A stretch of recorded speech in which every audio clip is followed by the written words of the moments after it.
একটা শর্ত, তুমি যদি 2-3 হাজার শর্ত দাও আমি মানতে রাজি। জোরে বলেন আল্লাহু আকবার। এরকম মুহাম্মদের কানটা টান্দা দইরা কয় 2-3 হাজার শর্ত দিলে আমি রাজি। জোরে বলেন না আল্লাহু আকবার।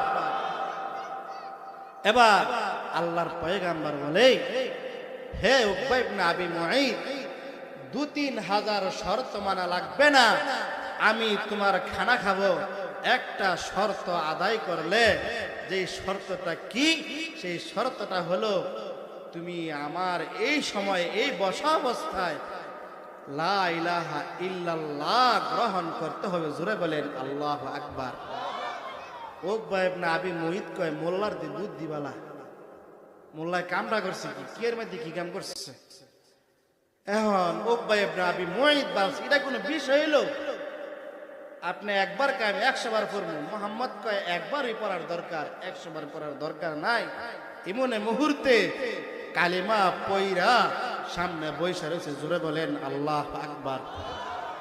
ভাইরা আমার, গভীর মনোযোগ দিয়া শুনি, আল্লাহর পয়গাম্বর মুখের মধ্যে খাবার দেয় না।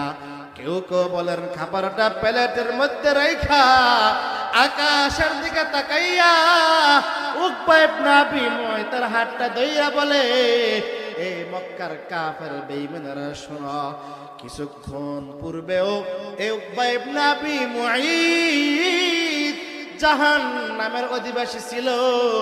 এই মাত্র কালিমাটা পয়রা, এই মাত্র ইসলাম গ্রহণ কইরা, ইসলাম ধর্ম গ্রহণ করিয়া, এক আল্লাহকে আল্লাহ বলে স্বীকার করিয়া, আমি পয়গাম্বরকে রাসূল বলে স্বীকার করিয়া জান্নাতের মেহমান হইয়া গেছে। জোরে বলেন সুবহানাল্লাহ।